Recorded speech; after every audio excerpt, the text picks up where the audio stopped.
I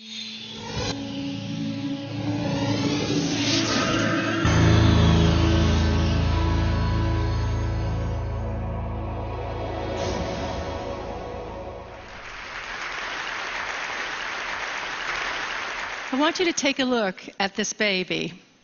What you're drawn to are her eyes and the skin you love to touch. But today I'm going to talk to you about something you can't see. What's going on up in that little brain of hers? The modern tools of neuroscience are demonstrating to us that what's going on up there is nothing short of rocket science. And what we're learning is going to shed some light on what the Romantic writers and poets described as the celestial openness of the child's mind. What we see here is a mother in India, and she's speaking Koro, which is a newly discovered language. And she's talking to her baby.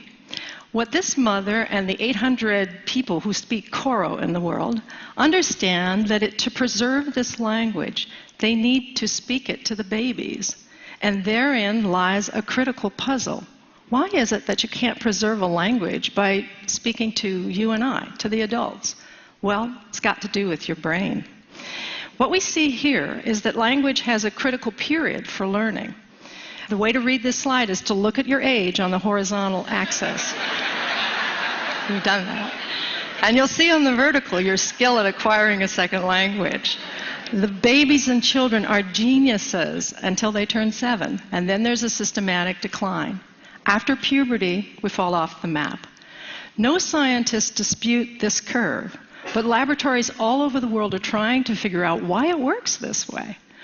Work in my lab is focused on the first critical period in development, and that is the period in which babies try to master which sounds are used in their language. We think by studying how the sounds are learned, we'll have a model for the rest of language, and perhaps for critical periods that may exist in childhood for social, emotional, and cognitive development. So we've been studying the babies using a technique that we're using all over the world in the sounds of all languages. The baby sits on a parent's lap, and we train them to turn their heads when a sound changes, like from ah to e. If they do so at the appropriate time, the black box lights up and a panda bear pounds a drum. A 6-monther adores the task. What have we learned? Well, babies all over the world are what I like to describe as citizens of the world. They can discriminate all the sounds of all languages, no matter what country we're testing and what language we're using. And that's remarkable because you and I can't do that. We're culture-bound listeners. We can discriminate the sounds of our own language, but not those of foreign languages. So the question arises, when do those citizens of the world turn into the language-bound listeners that we are?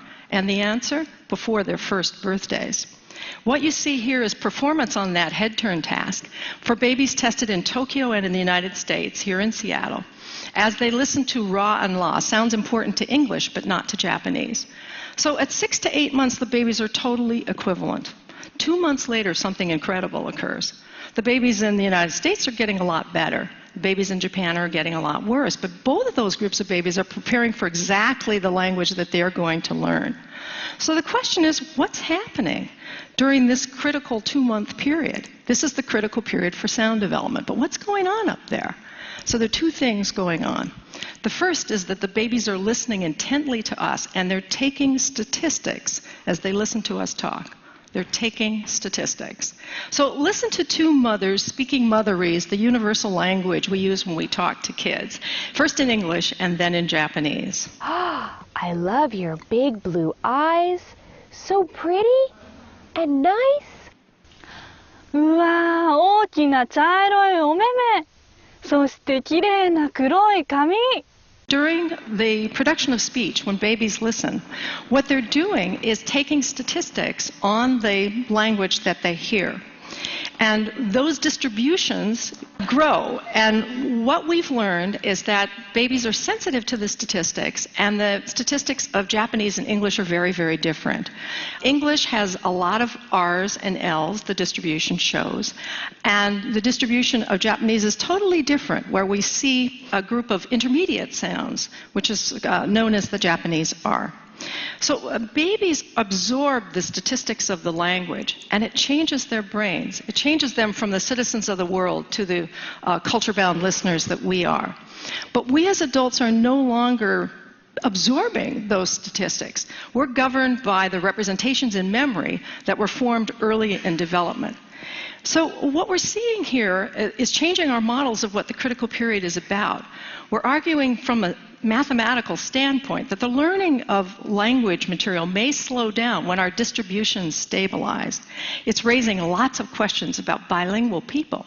Bilinguals must keep two sets of statistics in mind at once and flip between them, one after the other, depending on who they're speaking to.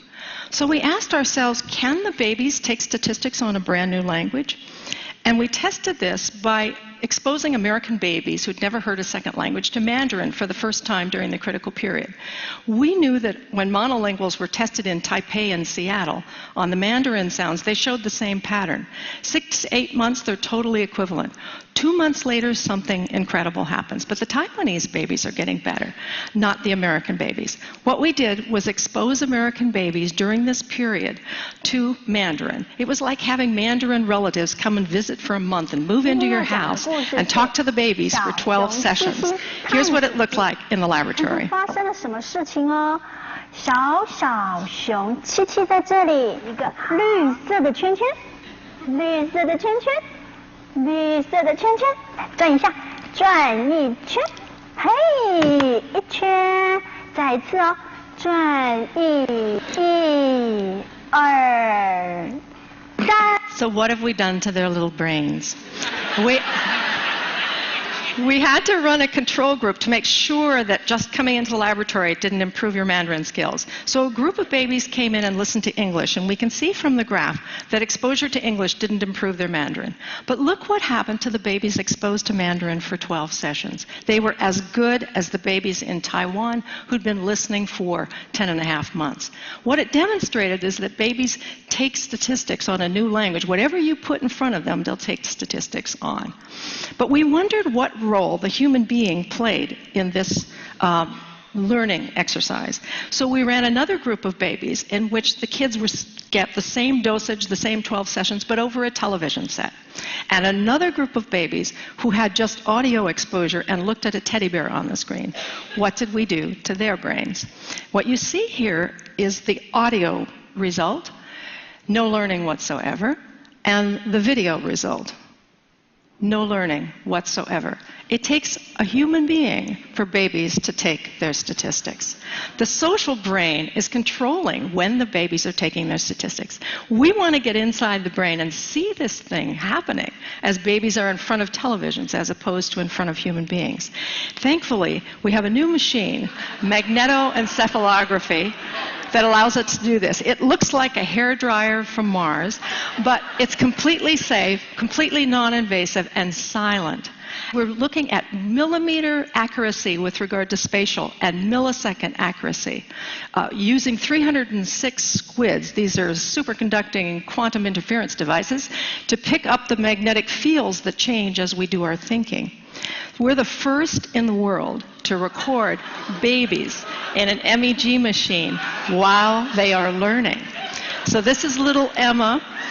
She's a 6-monther, and she's listening to various languages in the earphones that are in her ears. You can see she can move around. We're tracking her head with little pellets in a cap, so she's free to move, completely unconstrained. It's a technical tour de force. What are we seeing? We're seeing the baby brain as the baby hears a word in her language. The auditory areas light up, and then subsequently areas surrounding it that we think are related to coherence, getting the brain coordinated with its different areas, and causality, one brain area causing another to activate. We are embarking on a grand and golden age of knowledge about the child's brain development. We're going to be able to see a child's brain as they experience an emotion, as they learn to speak and read, as they solve a math problem, as they have an idea. And we're going to be able to invent brain-based interventions for children who have difficulty learning. Just as the poets and writers described, we're going to be able to see, I think, that wondrous openness, utter and complete openness of the mind of a child. In investigating the child's brain, we're going to uncover deep truths about what it means to be human. And in the process, we may be able to help keep our own minds open to learning for our entire lives.